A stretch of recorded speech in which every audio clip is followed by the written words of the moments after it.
Hello friends, it's Luke the Gamer Duke. I enjoy playing, dissecting, and talking about video games. Today in PoE2's Early Access, I want to talk about some commentary I've been seeing over the past couple weeks about the game and grinding gear in general. Some of it is understandable, though much of it I would say is somewhat misguided. I may hurt a couple butts here, but let's talk about it. Path of Exile 2's Early Access released this past December 6, 2024, to mostly astounding impressions. It blasted a supernova-sized hole in the monotony that is the current AAA gaming market. The graphics and fidelity are outstanding. The characters, dialogue, and voice acting are all fully on point. The theme of set and setting and the scoring is beyond compelling. The enemy design, bosses, and character mechanics are some of the most engaging I've ever experienced, specifically in an ARPG. Obviously, there are areas which need improvement because, well, this is an early access game. Which leads me to the subject of this video, and that is the amount of complaining I've been seeing and hearing about the lack of content updates. Some of this is in relation to a popular video posted a couple weeks ago, basically questioning PoE2's entire existence, to which I didn't even see until a couple days ago after I started typing out some thoughts here. But mostly this is in relation to general commentary I've been seeing in-game, in forums, again in some content creator videos, and in their comments. But to be immediately fair, this obviously isn't everyone, and there's been tons of constructive feedback leading to tons of constructive updates. But I think there are some very unrealistic expectations being put on grinding gear at the moment. Let's just pause for a second and understand what it is we all exactly purchased. We purchased an early access game, not a finished product. Hell, I'm not even sure GGG even considers it a technical beta. We all understood this when we purchased it. At least, I'm assuming we can all read. Grinding Gear felt enough confidence in their project to allow us to peek in and play around. Yet much of the community commentary seems to expect continuous content releases and patches as if this is a fully finished live service product. And it's easy to understand why, with just how goddamn good this game is for an early access. Players have been starved for a new, great ARPG for a long time, and we've been mainlining the shit out of this game because of it. And many players have already gotten through endgame content with multiple characters. Even me, with a full-time job, have put in over 200 hours thus far. Granted, there's some AFK time between midnight snacking, cracking open a refreshing beverage, and stepping out for a brief smoke. But if I wasn't making videos, I probably would have both my monk and mercenary doing T15s at this point. The game is insanely entertaining and righteously challenging. But what we've been playing isn't a finished product. This is merely a glimpse into their project. I'll be mentioning that a few times throughout this video. And it seems like a lot of players are either completely forgetting this, or somehow think they are owed more content.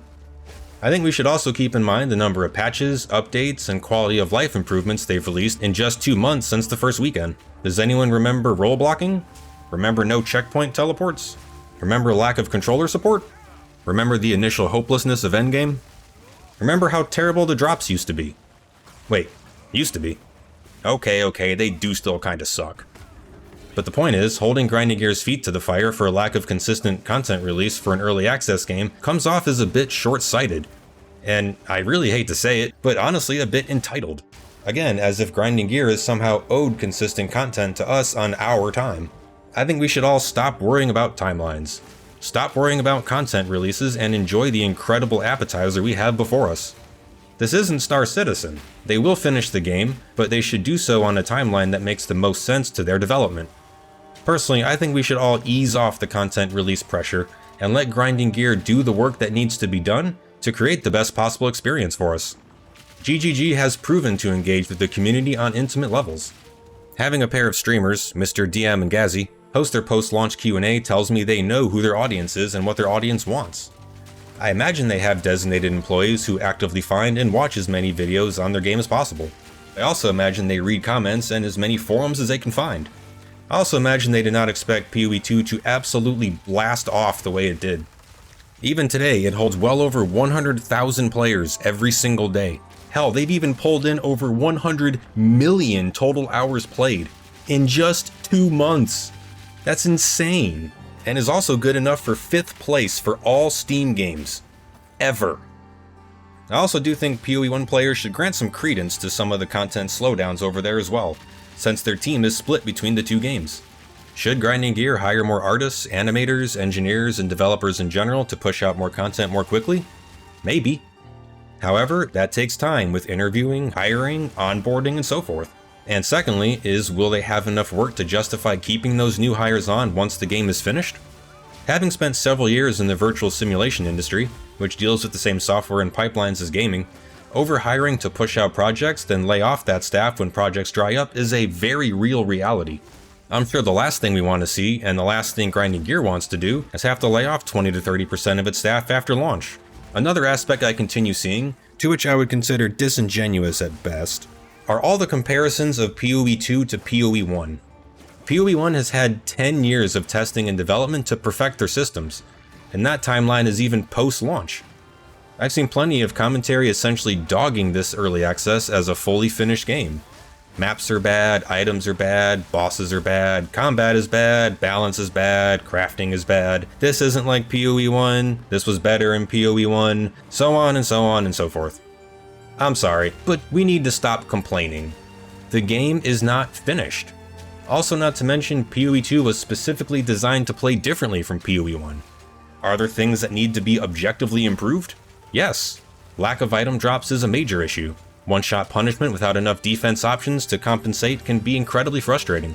Endgame mapping needs more engagement. The RNG of crafting can be annoying.